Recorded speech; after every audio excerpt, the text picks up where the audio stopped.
Okay, so good afternoon or good morning or good day to our listeners and whoever watching this video. So we are about to discuss the learning activities, instructional materials and tools, and the evaluation instruments. So next slide.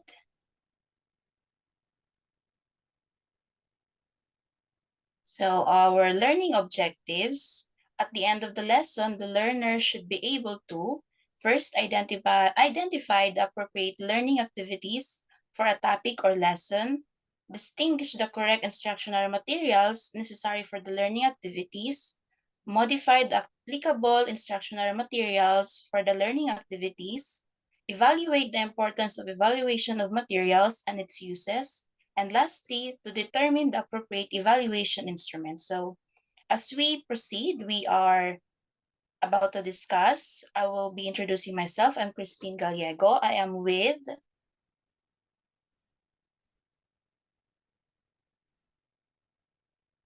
I will introduce them. I am with Nina Rose Gadin, CJ Kel Francisco, Denise Figueras, and Angelica Joy Gonawan.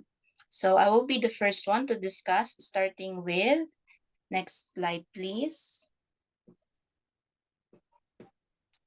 So the topic outline first is the different types of learning activities. Second is the appropriate instructional materials and tools. Third, principles in selection of instructional materials. And lastly, the appropriate evaluation instruments. So first, we're going to talk about the different types of learning activities. Next slide. So as a future educator or teachers in the future, we are expected to have an idea of what are the different types of learning activities we are going to use in order to have a fruitful teaching and learning environment. So what are those? There are three types. Next slide, please. So the first one is the introductory activities, followed by developmental activities, and lastly, the concluding activities. So the introductory activities, this is, next slide please. Introductory activities, this is the heads up for a lesson proper to begin or to start. So this is the type of activity we are going to use in order to give the student what would be the topic is all about. So introductory activities could be letting your student watch a video related to the topic, or probably asking a student with a one question that could a student relate to what would be the topic is all about. It could also be storytelling, games, or questions, as I've said a while ago. So next one is next slide please, the developmental activities. So this could be done during the lesson or after the lesson. It is intended to enhance and improve the learning skills or the knowledge of our students. So it has four types. So first one is the data gathering activity. This implies the student independent study to develop their sense of independency. So when we say data gathering activities, it could be letting your student have an assignment defining what is for example, what is a reproductive system, the function, its parts, and during the lesson, you would be calling out your student, explaining what would be their say on the assignment you've given, and letting them explain in relation could be, for example, during the introductory activity, you presented a video about reproductive system, and then you would be asking during developmental activity your student on what are the information they gathered about, for example, defining a reproductive system, and relate the assignment given to the video you presented. Second is the next slide, please. The summarizing activities. Simple as during the lesson, you could ask your student to have a quiz. It could be 10-item quiz related to the topic that you are presenting. It could be during the entire lesson, in the middle of the lesson, you would be giving an activity or a quiz, a 10-item quiz, in order for them to acquire their knowledge and for them to have, or for them to fully participate during the lesson. And third is the application activities. It could be done in group or individual activities that somehow uh, they could apply the lesson in real world. For example, you during the lesson proper, you would be asking your student to relate the topic, for example, reproductive system. Ask a question, for example, you would be giving a situation, how to take good care of the reproductive system. And during the group activities, you will be asking each group to give their own ideas on how to take good care of our reproductive system. So you would be giving them the idea of applying the lesson, not only during the lesson, but in real world situation. Third is, last one. Next slide, please. Is the creative and expressive activities. So simple as this type of activities could be done. For example, reflective analysis, you would be asking your student to have reflective analysis, creating a poem, anything, an activity that could express their own ideas in a very liberative way, where they can express their own thoughts regarding the lesson, but that's been tackled. So as we undergo to the two types of activities, introductory and developmental, last one is the concluding activities. So next slide, please. So when we say concluding activities, according to the definition, it is an activity that ends a lesson and creates a lasting impression and phenomenon called recency effect. So when we say recency effect, this is, for example, at the very end of the lesson, mostly those ideas, for example, you as a teacher, you summarize the topic, most likely, as you summarize the topic, that information most likely will retain on their mind. That's why concluding activities is very important. For example, as you summarize the activity, you would be asking your student to summarize the lesson rather on their own understanding as after you explain. So with that being said, they could retain the information not only on how you discuss, but on how they understand the lesson. So that's why concluding activities is also important, not only having introductory activities or the developmental activities. In order to have an engaging and fruitful teaching and learning environment. So last one, next slide. So as we consider the fact that we have introductory, developmental, and concluding activities, we also need to consider that there are different types of learning. Let's say, for example, yes, you implied quizzes, you implied to ask the student, give their own understanding. However, there are type of students who are somewhat involve their skill or intelligence in bodily kinesthetics. So you could consider the fact that this activity, you could ask the student to construct a video after the lesson, or could be during a lesson if there's enough time. And there are also type of students who are naturalists, who they tend to understand the lesson in if they're involved in a environment wider than the school.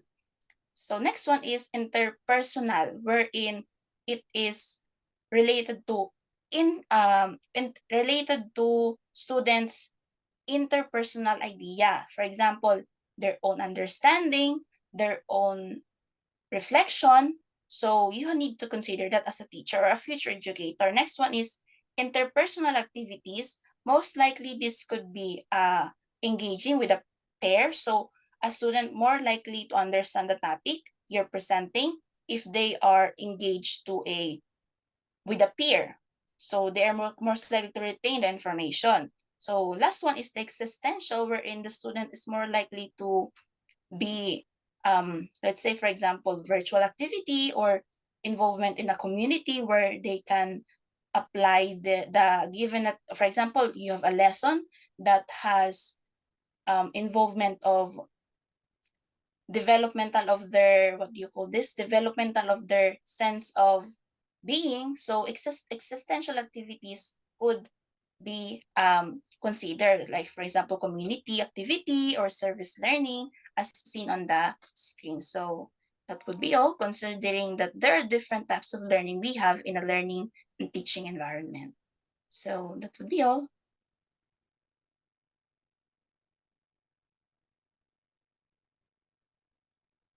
So thank you, Miss Diane. And now I'm CJ Kellen Francisco will be discuss the instructional materials and tools in teaching. So appropriate instructional materials and tools, it is the responsibility of the state and school in particular to provide an adequate number and range of instructional materials and resources in a variety of formats that are appropriate, timely, and essential to the attainment of specified educational objectives. Examples are textbook, computer, software, videotapes, films, and etc. Of course, we need a appropriate instructional materials in teaching as they complement each other.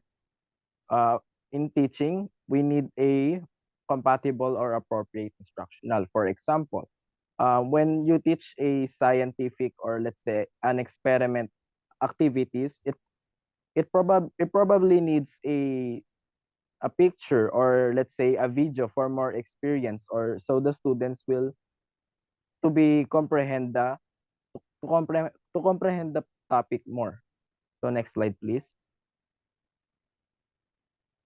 So these are the different types of instructional materials and tools.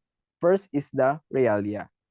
It is the making of use of real life representations such as objects into the classroom and learning environment to enhance the learner's knowledge about the topic and concept.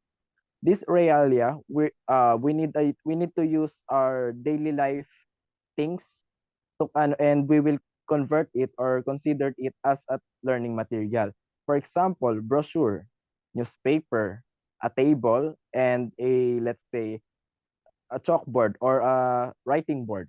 So for example, in brochure, so this in brochure can be used as a basis for let's say if your topic is like for tourism or writing your own brochure. This brochure can serve as your basis in making your own, or this can be used for learning and teaching. Next, sound and visual resources. Video has made available several video systems that allow audio visual experiences to be stored, retrieved, and produced and needed. So these sound and visual resources, it is for to be simple, it is called a video. Uh, how it helps, this how it is important because this video, by sending a video, the student can rewind back if there is if they did not understand the topic, so they can rewind it back so they can understand it more. Next slide please. So for the implementation or tips of realia can be used to introduce topics or a unit of study. The realia must be specific to the topic the students are learning. The real objects must enhance the objectives of the lesson.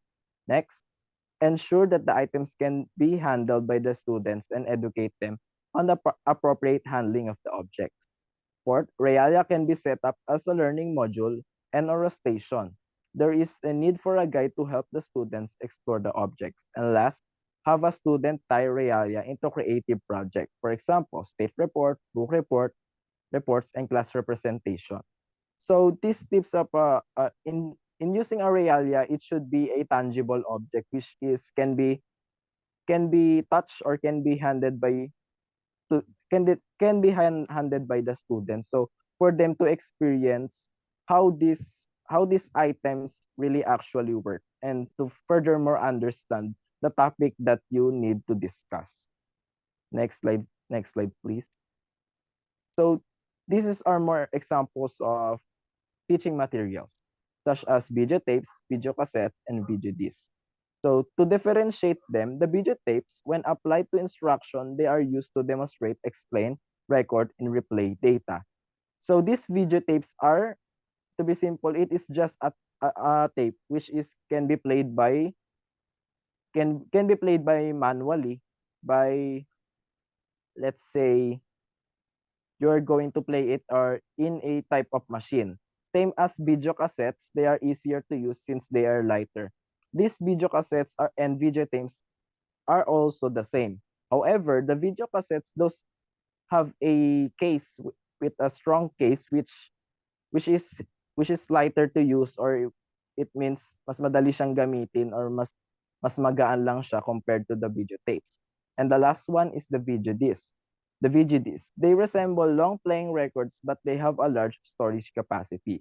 This video disc, it is known as modern disc, which has a 1 terabyte, or let's say 1 gigabyte, 1 to 4 gigabyte storage capacity compared to the other video tapes or video cassettes. This video disc is known as the modern type of disc rather than the video tapes and cassettes. Next slide, please. So video games are also considered as an educational material. Using this format is considered an effective instructional tool insofar acquiring teaching, learning skills, and solving math science problem are concerned. So the video games is relatable for the young audiences. These video games it promotes a, let's say, entertain both entertainment and learning for the students. So for the best example of the video games are Brain Age, Minecraft, or Scribble Nuts. So for the microcomputer resources, it is simply a computer have an integrated into instructional method to build a sense of inquiry among the learners to explore and improve their thinking skills. This computer resources, it is used for making a spreadsheet, for making an PowerPoint presentation, and even for calculations such as calculators. So next slides, please. So we have the pictures and pictorial representation. Two-dimensional materials are visual, appearing to have a height and width such as a flat picture, which is sometimes referred to as a universal language since everybody can read pictures. So for the pictures and pictorial representation, of course, in teaching, having a lengthy sentence or wordy topics can the students can find it boring because there are no any pictures that supports or that will cut their attention. So for the symbolic and graphic representation, it is also as same as picture and pictorial. This provide the summaries information and are effective tools for instruction. This symbolic and graphic representation can shortcut or can explain easier the topic by, let's say, for example, having a light bulb symbols. By having a light bulb symbols, the students can comprehend that the light bulb represents as an idea or a concept. So next slide, please. So this will be discussed by Miss Denise Figuera. Thank you, Mr. CJ Kel. Good day, I'm Denise Figuera. So to continue that, let's go on to the projectors, viewers, players, and recorders. These are the instructional materials enlarged on a viewing screen using a machine that throws image. Next slide, please. So the first one is the projector. This project image of transparencies on a screen, wall, or chalkboard. Transparency is placed on the glass or on top of the projector. A light from the projector lamps produce an image which is reflected on the viewing surface. So beside watching movies through the projectors, there's have many other creative applications such as home cinema and classroom presentation. So the next is the players and recorders. These are the auditory materials used to provide learning experience through pure listening. So a player is a device that plays back image and sounds, whereas a recorder, it records sounds or visual image in some permanent form, such as a phonograph disc or magnetic tape. So next slide, please. So media resources. What do we mean by media resources? It is the sources of information facilitated through electronic media, teleconference, teletext system, print and broadcast media, PowerPoint presentation, and overhead projector. And also, it is the communication tool used to store information or the data. So next slide, please.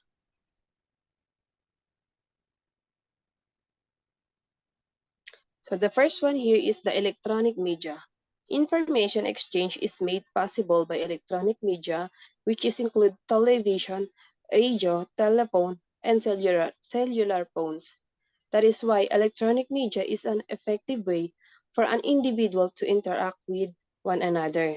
So school can now choose from a variety of educational television program. Satellites deliver these programs to classroom. So next is the teleconference. Now it is possible to communicate and interact with people in different places, crossing boundaries through television connections. So some students may feel separated due to distance learning. However, by employing a video conferencing tool, we enable them to connect with us and their fellow students in an authentic way. This method of online learning is more engaging than other traditional learning. So next slide, please. So now the teletext system. This is a one-way system in which information is sent to receivers through TV broadcast. So when used in education, a teletext system can be designed to benefit students. So it is a one-way or non-interactive system for transmitting text and graphics to a television set through the use of broadcasting or cable.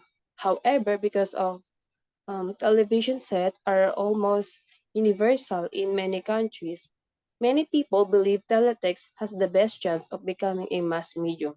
So the example is the DepEd's text to teach, wherein it is an innovative technology that allows teachers even in remote areas to access educational materials to supplement their lessons.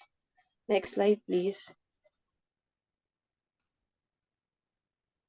So now the print media. This includes all available materials, articles published in newspapers, journals, and magazines. So most of the students improve their comprehension skill because of print media, which they now understand the meaning of different words in isolation or and context, as well as their vocabulary as a result of reading newspapers, magazines, journals, articles, and other printed materials provided by the teacher. So next is the broadcast media. This provide information to the public through radio broadcast and television programs. It is a way to deliver reliable information to a large number of people because more people nowadays watch television, listen to radio, and use the internet than to read the newspapers or any magazines. It also informs the public about what is going on in the world, and it is used to entertain people. So next slide, please. So we have here the two types of television programming. Next slide, please. So the first one is the educational television uses brief, engaging episodes, lessons learned from commercials. So according to the studies, watching Sesame Street improves children's verbal 1Q test scores. This is just one of example of many well-crafted television programs that results in greater educational achievement. So second is the instructional television programs for special teaching purposes. So next slide, please. So here we have PowerPoint presentation. It had it had its beginning from Microsoft software program and was officially launched on May 22, 1990. It is what presenters commonly use in presenting topics to the audience. So in school, we use PowerPoint presentation to improve students' intellect and attention while also engaging them in lessons. At the same time, it benefit teachers' teaching methods, and students can learn new information faster by using different fonts, animations, video, sound, and highlighting, unlike to the traditional instructional materials. So the last one is the overhead projector. It is a teaching device that shows an enlarged image of the transparency on a surface above and behind the person using it, because it allows the view of a small document or picture to be shared with a large number. So alteration or additions can be made to the material on the transparency while the projector is in use. So next slide, please. Principles in the selection of instructional materials. Next slide po.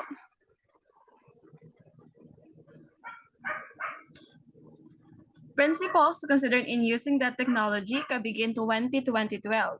2012. Lately, there has been noted an increase in the use of electronic media to supplement the traditional printed materials. It is therefore a basic requirement for both teachers and students to understand and apply the process and symbol system of electronic device. Computers now have taken their place in the classroom. Television and videos have become more interactive, thus providing for instant information for more control over students and learning and more knowledge on the part of the teachers. Next slide po. There are basic principles to consider in using these technologies effectively in the classroom. All instructional materials are aids to instruction, but they do not replace the teacher. Instructional materials are essential since they help the teacher and learners avoid overemphasis on recitation and rote learning that can easily dominate a lesson. Resource materials allow learners to have practical experiences which help them to develop skill and concepts and to work in a variety of ways. Choose the best instructional material that suits the instructional objectives, decide what you want to accomplish, and then employ the tools that are most likely to achieve the results. Avoid using too many materials that will confuse students. The more confused you are while studying, the more likely you are able to retain information. So, reducing distraction in the study environment can help you remember more of the stuff you have just learned. Check instructional materials before the class starts to be sure it is working properly. Nothing is more frustrating to you or to your students in the process of instruction than to find that the overhead projector, for instance, does not work in the process of instruction. Next slide po. For results, abide by the following general utilization guides on the use of media given. Next slide po. Learn how to use the instructional materials. Instructional materials play an important role in teaching and learning. They can be used to support and supplement the content of a lesson and help the student to learn new concepts and to provide practice opportunities. Prepare introductory remarks, questions, or initial comments that you may need to increase motivation. Students look to teachers for approval and positive reinforcement, and more likely to be enthusiastic about learning if they feel their work is recognized and values. You should encourage open communication and free thinking with your student to make them feel important. Next slide po. Okay. Provide a conducive learning environment. You can consider using a sensory play activities for students to play cooperatively with another student or side by side, encouraging social interaction. Explain the objectives of the lesson. The lesson objective states what students will know or be able to do at the end of the lesson. The strategies, materials, and the assignment and the assessment used in a lesson are determined by and must align with the lesson objective. Next slide po. Stress what to be watched or listen to carefully. Stress can be bad for your mental and physical health, so listen closely to what you're thinking or saying when you are stressed out. State with what the students are expected to do with the information they will learn. Six distinct methods that students use to gather evidence to decide if they learn were identified. They are self-testing, getting help from others, and summarizing, refitting, and the self-questioning and explaining to her or himself. Then the last one is summarize or review the experience. State the main ideas, identify the most important details that support main ideas. So now let's talk about determining appropriate evaluation instruments. So when selecting if appropriate evaluation instrument that match program tasks. So the teacher must carefully consider all aspects of a project. So it is very important to ask stop question like what did you think or how do you feel? So a proper evaluation can be done. So let's proceed to the evaluation instruments instruction. So number one, we have to determine the entire scope and the range of the project for evaluation by writing down all the variables included, also the people involved, the instructional materials, the training tools, and the level of participants' ability before and after training or interventions. Number two is to select the simple instrument, preferably a survey that ask participants about their present attitude towards training or a multiple choice needs inventory to identify which resources are currently used. So the evaluation will determine what to ask and what to use. So the same instrument shall be administered to all participants to measure the program's overall resources or sources. Number three is to review the criteria for administering the project or program, such as what is expected from participants and what their overall objectives. For example, participants will know and understand how to teach students proper essay, informating the six traits method, or participants will use or will know how to use all the steps in the student's peer coaching method independently. So number four is develop a survey um to ask the participants about the type of information they will need at the project's conclusion. So before moving forward or taking the project to the next level. So for example, if the project involves training new teachers, so they will have to be asked what they will need personally and professionally to improve their teaching methods. And number five is review the needs of the assessment and the survey data to determine which evaluation to be used. If there is need for more time to plan for implementation, the evaluation tools must be one that allows more information such as survey, checklists, and questionnaires. So if the teachers are to evaluate curriculum, so they will select numbered scoring instrument. And number six is conduct the internet search for each identified or evaluation instrument when conducting a survey. So similar with the research and already used organization or for similar programs. And number seven is the prepare a report outlining each evaluation instrument and explaining the need for it. So for example, when reporting on scoring instruments, so they were going to list what things to evaluate. So such as curriculum or resources. So when reporting a survey, so that they will, so the list, what the survey will evaluate. So in determining appropriate evaluation instruments, so a pre-assessment is in order. So pre-assessment, when we're talking about pre-assessment, it allows the teacher and also the students to explore what is already known about sa specific topic or subject. So it will also recognizing the students' prior knowledge. So it is very important, it is one of the essential thing that we need to consider about. So next is pre-assessment knowledge. So students have pre-existing knowledge, so which they will bring to the classroom. So these are skills, okay, beliefs, attitude, which influence what they are, what they attend, what they interpret, and what they organize, okay?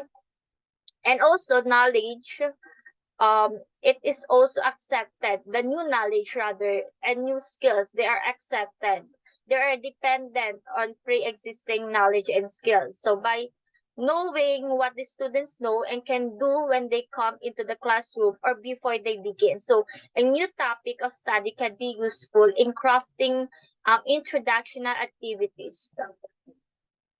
So assessment of prior knowledge and skills also brings about a range of potential responses. So it was depending upon the type of course. So the uniformity of the result and the availability. Also the type of supplemental materials and alternatives. So for example, if a majority of the class possesses the misconception or weak understanding of a concept, which is critical or important prerequisite. So this may be covered in all class by providing a supplementary session or links to materials for the student to engage with their own. So similarly, if the students demonstrate proficiency in a skill which is part of the learning or the plan, such as by drop and replace with another skill that they will have not yet developed or adjusted to the level of complexity or time to spend on. So individual students lack, most of them are lack of the prerequisite skills, right? So they could be encouraged to take prerequisite courses or be forward that they need to develop proficiency in areas on their own if they are to succeed in the course. So we have a sample method for assessing prior knowledge and skills. So there are several different methods in assess pre-existing knowledge and skills in students. So this may be direct or indirect. So some direct measures are test concept. There are the test concept map, portfolio, auditions, and others. So the indirect are the self-reports, inventory of prior courses and experiences. So here are the methods that the instructors have employed. First is the concept inventory. So these are the multiple choice or short answer tests that zero in fundamental concept with domain. So these tests are specifically designed to uncover systematic misconception. So number 2 is the concept map. We are already familiar about this, the concept map. These maps or concept maps activities can reveal the underlying structure or organization of students' knowledge. So these are the most helpful when the kinds of causal theories and relation among ideas are critical to the understanding of the course. And number 3 is self-assessment probes. Self-assessment probes, these are the indirect method of self-assessment that such the student will ask to reflect and comment on their level of knowledge and skill across the range of items. So now let's talk about the formative assessment.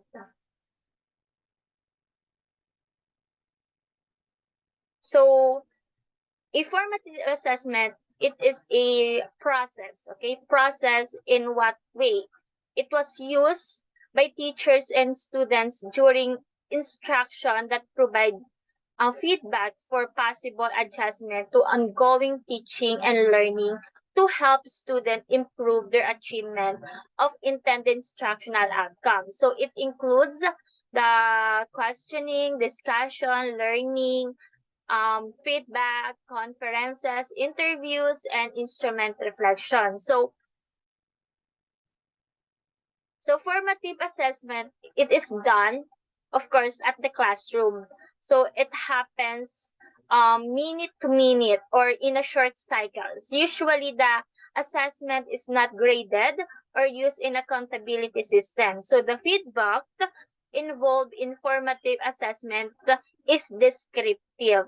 So it is descriptive in nature so that the students may know what are guided as to what they need to do next to improve their learning. So we have a reason to use formative assessment. If you are asking to yourself, what is the reason? So this is that we are going to talk about. So why should formative assessment be used in classroom? So the formative assessment can be exciting and productive approach to learning.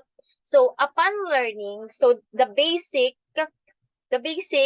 one can apply it in a variety ways that makes instruction enjoyable for teachers and also to the students. So we have also the summative assessment. So when we say summative assessment, it enables the tutors to evaluate and assign a mark to their students' learning. So at a particular point in time. So the mark, it was designed contributes to the final outcome of the student's degree. So the most important thing when completing any form of assessment or examination is to establish what the goal or are the goals that post are by looking at.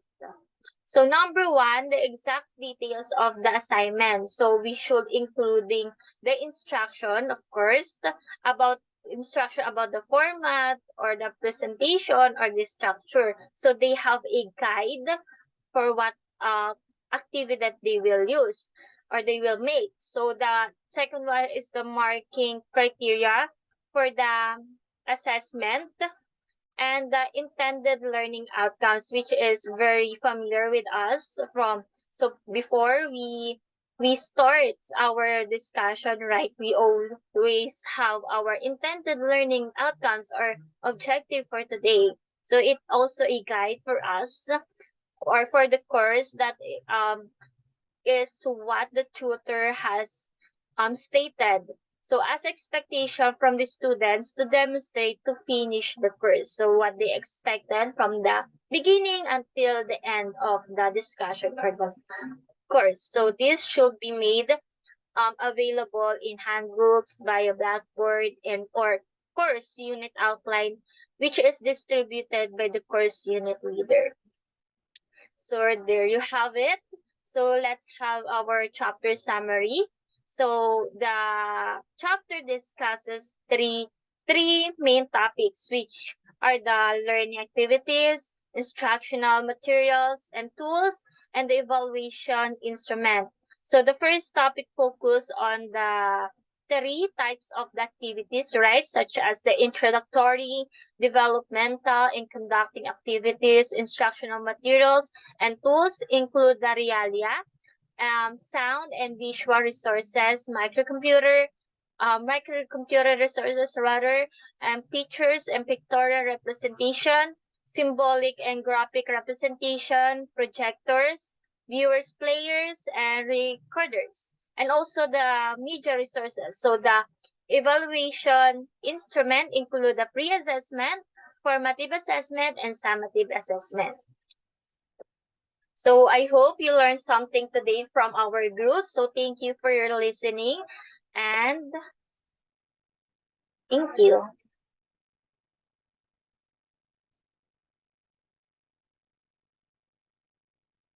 And we are the group 3. And thank you for listening. And I hope you learned something from us.